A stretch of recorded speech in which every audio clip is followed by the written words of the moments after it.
So my birthday's in April, and I figured I would celebrate the whole month long by dedicating all of the videos to my favorite movie of all time, which is Jaws. So the Jaws series actually has a bunch of unanswered questions, and you know, if you think that I'm going to ignore these questions, then you are not familiar with the fact that I am not going to ignore these particular questions until they bite me in the ass. Question 1. Can sharks really get that big? In Jaws, Bruce the shark is 20 feet long. 25. 3 tons on him. 25 feet long, or about 7.5 meters if you're watching this anywhere outside of the United States, and is considered to be much larger than the usual shark. And yes, if you're curious, the shark is nicknamed Bruce, named by Steven Spielberg after his lawyer. First up, just be aware that there's several instances of unconfirmed shark this big or even bigger, but strict measurements weren't taken or available, so it's possible that they're not accurate. There's this guy who was caught off the coast of Taiwan that was 23 feet long, and this one from Cuba who was about 21 feet long, and the Guinness Book of World Records used to have a record of one caught off of Canada that was supposedly 37 feet long, but has since been shown to most likely have been incorrect measurements and possibly not even a great white shark, so it was removed. There was also recently a video of a reportedly 25 to 30 foot long one off the coast of Martha's Vineyard, but there's no way to tell how big it actually was. I mean, a guy on the boat is the only source for its size, and I think we all know how accurate fellas are with gauging lengths. Ladies, am I right? That was funnier when I wrote it. Now, on average, whites are about 10 to 15 feet long, with some larger ones reaching close to 20 feet. But there is one off the coast of Hawaii named Deep Blue, who is apparently around 21 feet long, a little closer to 20, but has never been scientifically measured, but her reputation as being the world's largest great white has been met with skepticism, as researchers have stated that there are larger ones out there that just haven't been on record. Regardless, it's pretty clear that a shark measuring the size of Bruce is at the very least extremely rare, but actually, apparently, possible. So I guess remember that the next time that you're in the ocean. Question number 2. Is this the first time that the shark came to Amity? The first encounter that we see with the shark is with poor Chrissy, the young girl who is killed while skinny dipping. She's visiting Amity for the summer break and sets the stage for the story, but was she the first victim? Although her death causes great panic from Brody, it's Martin's first summer working there, and there's no indication that the previous chief of police would have shared his sense of urgency. In fact, judging from how quickly the mayor and coroner had a cover story concocted, there's a distinct possibility that it had happened before. Seriously, the speed with which that they swooped in on Brody certainly seems to suggest that they were at the very least prepared for, and in fact, Meadows here, who I should note is the town's reporter, casually states it's happened before. The context in which he says this is in reference to them saying that Chrissy may have been hit by a passing boat and killed by the propeller, but there may also be a more sinister reading into it. Perhaps he's insinuating that a previous victim was killed prior to Brody's arrival because, keep in mind, the movie starts at the beginning of the summer season, so people would have been scarcer in the months before this and an attack less likely, but maybe this has happened before, and the mayor deemed it a one-off event and so had to cover it up. And another instance, this close to the summer season requires them to do the same. Now, there's not really a ton of evidence towards this in the movie, but I guess this answer is more fan theory than anything else. But I don't know, there's something about that it's happened before that really sticks out to me. It's happened before. Question number 3. The posse kill a shark that they think is the killer shark, but what kind? What kind of shark is it? Tiger shark. A what? Question number 4. Is that shooting star real? So there's 2 scenes out on the water where a shooting star goes streaking across the sky. One is a close-up of Brody with the star in the background, and the other one is a long shot of the boat. But are they real or just some optical effects? Now, this might be one of those that causes some people to come back in the comments, so first up I'll address that shooting stars are a theme in Spielberg movies. He tends to place them in his films pretty frequently, and this one is no exception, but internet lore is that at least one of these stars is the real deal and a happy coincidence. In the 1995 documentary The Making of Steven Spielberg's Jaws, it's claimed that the shot with Brody in the foreground features a real, accidental star streaking across the sky, and since then it's been reported this way dozens of times on the internet. But is it? Is it real? Well, what reason would they have to lie about this in an official documentary? Why would they say that one was real and the other was fake unless the one was actually real? Why would they make that up? I don't know, but they did. There are several reasons for this shot not being an actual depiction of a shooting star. The first is the very well documented and kind of obvious fact that nearly all of the nighttime shots in Jaws were actually filmed during the day. Very few sequences were actually filmed in darkness. Compare the scene with them finding Ben Gardner's boat with this scene. See? This is actually nighttime. And this is daytime with a dark filter on it to make it look like night. Like this. This is the middle of the day. Looking at the shot with the star in it, it's clear that it was actually daylight. It was apparently dusk at the time, as it matches all of the other shots, and if you take a look at any of the production stills, you'll see all shots done in the light of day. You would not be able to see a shooting star in the daylight that the film was shot in. And then even if it was night, take a look at these night shots and look at the background. See any stars? Nope. It's because stars don't really show up that well on film since the amount of light that they generate is too low to show up on film emulsion without long exposure times. And if you're exposing for a subject up close, you're setting your lights for that subject and not the background. It's technical, and you might be able to pull this off with modern technology, but not 35mm film stock in the 1970s. It's just not feasible.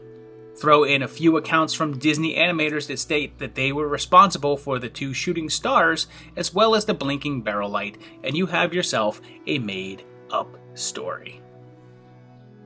Question number 5. Why does Quint smash the radio? Near the end of the film, when it appears as if the odds are against them, Brody attempts to call in the Coast Guard for backup, but Quint smashes the radio, stopping him. But why does he do it? Is it greed? Anger? Pride? Well, it could certainly be the money, since the bounty is rather a bit of it, and it's possible that he was concerned that he wouldn't receive the whole thing if the Coast Guard came swooping in and took the glory and the kill away from him. But I don't really think that Quint was really doing it for the money. I mean, sure, I'm sure that he wants it, but does he really look like the type of guy to splurge on stuff? I mean, I've seen some people contend that he's trying to get himself killed, which is why he refuses help and purposefully sabotages the radio and burns out the engine, but I strongly disagree with that, and I'll get to why in a moment, because I think that the entire thing comes down to pride. Take a look at his character throughout the entire film, and everything is a competition to him and his ego.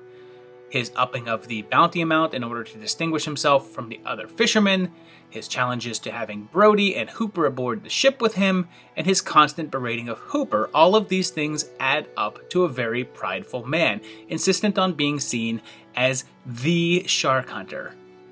Look at his trophy collection. He has a burning need to be the man who kills the sharks, not for some personal vendetta, but for pride.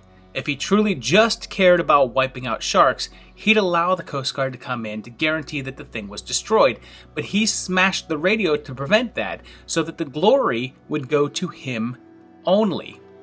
Every single time that someone tries to help him, he either directly refuses or completely contradicts them, like the multiple scuffles he has with Hooper on board, which he doesn't have with Brody. And that's because Brody doesn't challenge his knowledge and skills and accepts him at face value as being the shark guy. He's so intent on one-upping Hooper that he specifically operates in contrast to his suggestions, leading to the engines burning out. And that whole interplay is why I don't think that Quint is suicidal, because he eventually does look to Hooper for help. He looks at the life jacket, remembering his story in Indianapolis, and realizes that he's out of options, and his choices are either die as the shark guy or look to someone else to help him out. So ultimately, smashing that radio was a prideful decision. Question number 6. Is the shark jumping out of the water plausible? The grand finale of the film has often been considered to be the most unbelievable moment, with Bruce leaping up out of the water, onto the boat, destroying it. It's part of the original book and sets up the final chain of events, but it's also laughed at as being a little ridiculous. Not by me. I do not laugh at Jaws, damn it. However, more recent research and documentaries such as Air Jaws have shown that great whites do indeed jump out of the water in order to attack their prey, so it's not as silly as you would think. Now, it's still pretty unlikely that it would happen as we see it, since the size and weight of Bruce would require pretty massive speeds in order to propel his whole body upwards, and he would most likely have to have been traveling straight up from a great depth, instead of the straight-on positioning that we see him in. But we're suspending our disbelief about the science of sharks quite a bit for the movie already. I think the trajectory is something else that we can forgive. But, more importantly, why does the shark do it? Is it because it's angry, irritated, and finally lashing out? But what if we take some influence from the book, and the novel is kind of notorious for being the opposite of that whole book is better argument, since the book is kinda... well, crap. Oh, unless you're interested in Hooper and Ellen Brody's steamy affair, scandal, or really interested in learning about Mayor Vaughn's mob ties and the dark underbelly of Amity government. Ooh, intrigue. Pass. But in the book, the shark just dies. There's no explosion. They just shot it and stabbed it so many times that its wounds eventually just killed it. And what if this is basically the same thing? At this point, Bruce has been shot a bunch, harpooned several times, and had those lines pulled on, which would have caused a great deal of damage, and stabbed a few times right in the head. It's pretty possible that this is his last-ditch angry effort for revenge. It could be on its last legs, dying out, so it does whatever it can to get to those pesky people who won't leave him alone. I think it's pretty possible that if not for the air tank explosion, he wouldn't have lasted that much longer anyway. It just wouldn't be believable. You know, like this.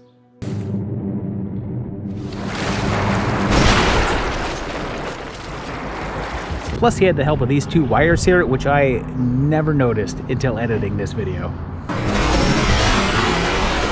Question number 7. Hey, speaking of that explosion, is that even possible? So Brody shoves a compressed air canister into the shark's mouth. This canister has been discussed several times in the movie, talking about how volatile they are and likely to explode. So in the end, Brody shoots one in the mouth, causing a fatal detonation. But would this happen? Would it explode? Well, I mean, if so, you'd probably be reading a bunch more stories about scuba divers exploding, right? I mean, they make these tanks out to be like strapping a bomb on your back that's the equivalent of nitroglycerin in old Bugs Bunny cartoons. Thank you. First, some nitroglycerine.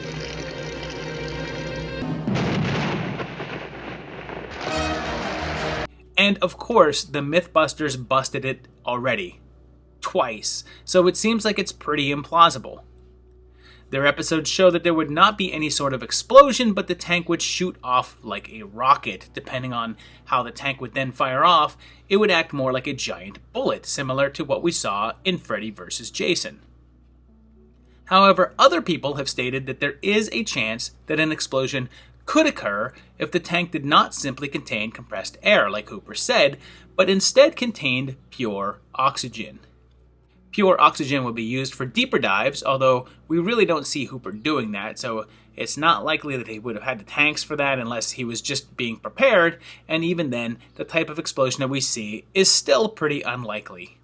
Even the director himself realized that it was pretty far-fetched, as when Peter Benchley told him that it wasn't possible, Spielberg responded with, "If I have them for 2 hours, they will believe whatever I do for the next 3 minutes." So, yeah, the tank isn't exploding, but there's no reason to think that the movie doesn't exist in a universe in which it is. Question number 8. Is the shark from the first film connected to the first one? In Jaws 2, a shark mysteriously appears off the coast of Amity again, seemingly coincidentally, as the likelihood of such a large shark appearing in the same area as one previously is a little weird.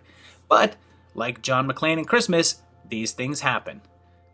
Apparently, great whites do tend to favor coastal areas more than just the open seas, and Amity definitely counts. A study by the International Shark Attack File shows that the Atlantic coast accounts for 3% of great white sharks attack worldwide.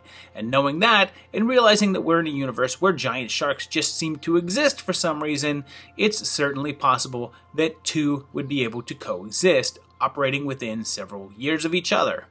Now, early in the film, Brody asks if sharks can communicate with each other like dolphins can, but the idea doesn't really seem to be met with much enthusiasm. But, if so, these sharks may be able to sense when there's another competitive animal nearby. The fact that Bruce carved out that area as its feeding ground, and now is no longer staking his claim on the territory, another great white may have simply moved in to take advantage. There's also the notion put out there by the novelization, which isn't really canon, but also not contradicted by the movie, which flat out states that the shark in Part 2 is the former mate of that from Part 1, making it a female, which has been referred to by the fandom as Brucette. Now, this seems unlikely considering that great whites don't actually take mates in our world, but they also don't eat scuba divers one right after the other either. Like, how hungry is this shark? The novel also states that Brucette is pregnant with Bruce's love child, and I guess is born sometime in the course of the film, and supposedly that's who comes back after the family in Part 4? This got really silly really quickly. Question number 9. How is the mayor still the mayor? So yeah, this guy, Vaughn, movie bad guy, sorta, and recently revealed to actually be a damn realistic portrayal of a character in this situation. How is he still elected? Mayors serve a term of 4 years, and Jaws 2 takes place 4 years after the first film, so any way you slice it, there would have to have been an election in there. Even if Vaughn was newly elected, which it really didn't seem like, his term probably would have ended in November before the events of Part 2, so the people of Amity voted for him even after what went on during the first film. I mean, come on now that we're past 2020, is this even still a question? We've seen that people will excuse pretty much any behavior if it means electing an official that sits on their side of the fence, and this was in the 70s, and it's pretty clear that the local news is very much on Vaughn's side, so reporting would have most likely have covered up his involvement in covering things up. Plus, look at Amity in the second film. Things are booming. In the novel, the town has been suffering from a huge drop in tourism after the events of the first film, and the new hotel is seen as a way of saving the town, but that's not so in the film. There seems to have been no fallout at all, and tourism seems good, business seems good, everyone seems happy. I'm sure that Vaughn was able to spin that turnaround and progress in his favor, championing himself as the one that got them there, plus the fact that he did sign off on the mission to kill the shark, which certainly cast him in a favorable light, especially if the reporting glossed over the fact that he only did so when it was apparent his reputation was going down in flames. Question number 10. Was Jaws 3 originally a comedy? Well, I mean, I guess it's debatable that it's actually not, but let's face it, it was pretty damn hysterical. I mean, really, look at this shark crash through this glass. That's the funniest thing I've seen this year. But the actual answer is yes. Jaws 3 was almost a comedy film entitled Jaws 3 People Zero, based on a spoof concept from producers David Brown and Richard Zanuck, and actually reached a pre-production stage before being shut down by Universal. Reportedly, Joe Dante was even in discussions to direct the film based on his success with Piranha, which apparently Spielberg loved, although there seems to be some dispute over who actually turned off the production. Supposedly the brakes were pumped by Spielberg himself, who got cold feet after going in a comedic direction, even though he wanted Dante because of his sense of humor. And there's also word that it was stopped by the president of Universal because he didn't think that the script was funny enough.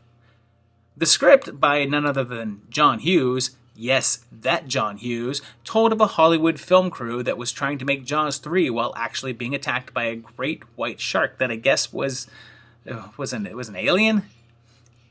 Bo Derek was in some way attached, and I guess Richard Dreyfuss was interested, and it played like more of a scary movie type spoof than anything else, with direct parodies of scene from the original, and an intro that featured Peter Benchley himself being eaten in his swimming pool. It's hard to tell how much of the film would hit versus the gags that would be duds, but it's fun to imagine a world in which this happened. I can't quite tell if people would have been horrified at the prospect of the third movie in the series being a full-on comedy, or if it would have been a welcome change from repeating the first film again. There's a possibility that could be one of those things like Halloween 3, where outrage would have caused them to revert back to type, or have a reboot that ignores the entry, but I guess that we'll never know. I will say this though, I'm not entirely sure that if they tried to make a funny Jaws, that they would end up with something as hilarious as the actual Part 3 that we got, or Part 4 for that matter.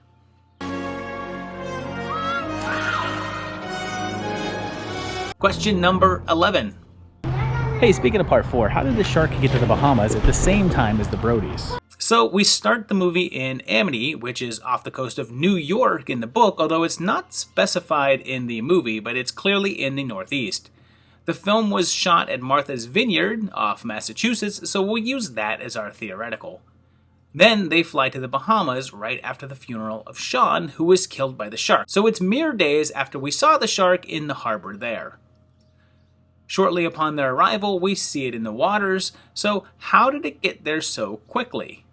The distance between the vineyard and the Bahamas is just shy of 1,200 miles, and sharks only travel a few miles per hour unless they're attacking. If they're attacking, they can reach speeds of 12 miles per hour, so let's give this Bruce some juice and allow for him to be going 10 miles an hour because he's a shark, he's got appointments, the dude's in a hurry. Using this, it would take him about 5 days. And that's without stopping to rest, and great whites apparently do sleep even if they don't completely shut down when they do so. So 5 days is generous, and there's no way that he had a head start in the family since there's no way that he would have anticipated that they were even going there. So, look, there's no other way to slice it. You just have to accept that the shark in this movie is supernatural. I know that there was some notion that it was the child of the sharks from 1 and 2, now fully grown and seeking revenge, like in the title, but look at what this thing does. It sets a trap for Sean. It somehow knows how to set up a series of events that would cause him to be out on the water in position for him to attack. It has a psychic link with Ellen, and the two are able to sense each other.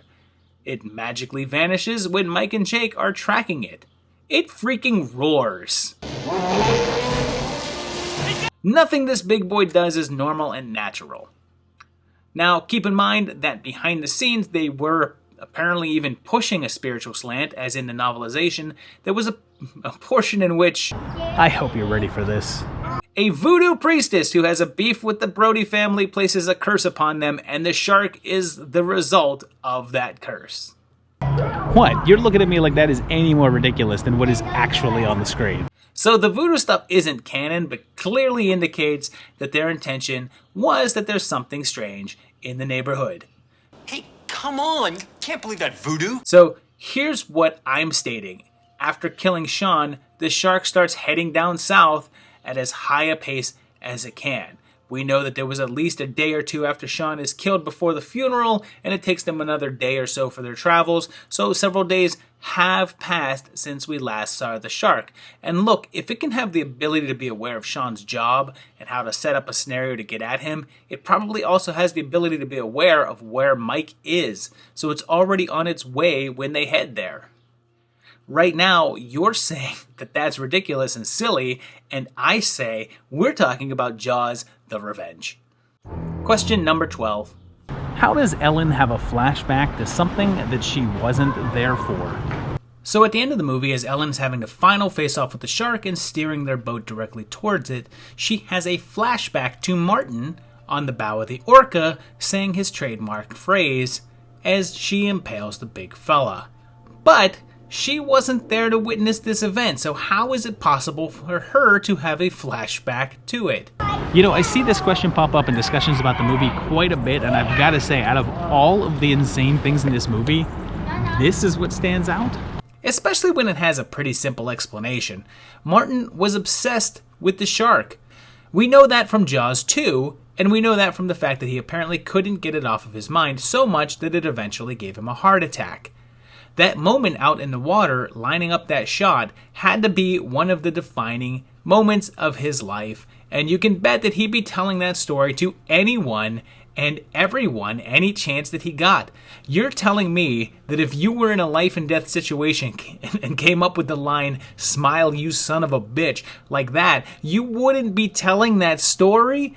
I mean, no one was there to see it. The perfect one-liner, and no one saw. Oh, he is telling that story in great detail to everyone. Everyone! Ellen probably heard that story so many times that she's sick of it. Like, yeah, Martin, you said smile, and then you shot the thing in his mouth. Like, yeah, we get it. The details of killing that shark are probably etched deeply into her brain, even without being there, which is what we're seeing here. And hey, wait, you may be saying, didn't she also have flashbacks of Sean dying and a close-up of Thea almost getting eaten? She wasn't there either, so how is she seeing those? Well, did you forget her psychic link to the shark? I mean, I understand that you might want to forget it, but she has a psychic link to the shark, so she's seeing those events through its eyes. Question number 13. Why did the shark blow up? Alright, depending upon which version you saw, this question may have an answer. In the original theatrical release, the version that played in theaters, Ellen impales the shark with the front of the boat, and this kills the shark, causing it to sink into the ocean, taking a whole front half of the boat with it. This makes fine logical sense, and Jake is dead, killed by the shark earlier. This is also the version that ran on television, so if you watched it on basic cable or something, you would see this. But on the home video release, it was a different story. In this version, the bow hits the shark, and it instantly explodes, like complete obliteration explosion, as in the whole top half of the shark is totally disintegrated. But why on earth would this happen? I mean, when I was younger, this was the version that I was familiar with, and it was the only way that I saw the movie for quite a long time, and of course, as a lad, I didn't really question it. Until I did. I sort of justified it, thinking that the transmitter that they shoved down his throat is what caused the explosion, like that pole hit that thing, causing it to blow up, but that thing was just an electric transmitter, not an explosive device, and wouldn't really have any components in it that would explode, so that's not it. So behind the scenes reasons for the explosion is the audience. When screening the film, the audience hated the shark's death, finding it to be anticlimactic and kind of a letdown compared to his explosive kills in the previous films, so a reshoot was ordered and TNT Shark was born. And I don't know what kind of reshoots they needed. I mean, look at this. It looks like a reshoot was just buying a toy shark and boat and a bottle of Heinz 57. Heinz did not actually pay me to say that. I'm just from Pittsburgh, and that's just what we do.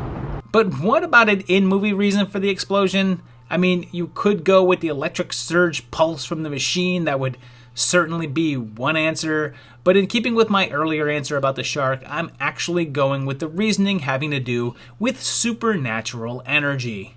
Since we're committed to the notion of a mystical shark, which you kind of have to be.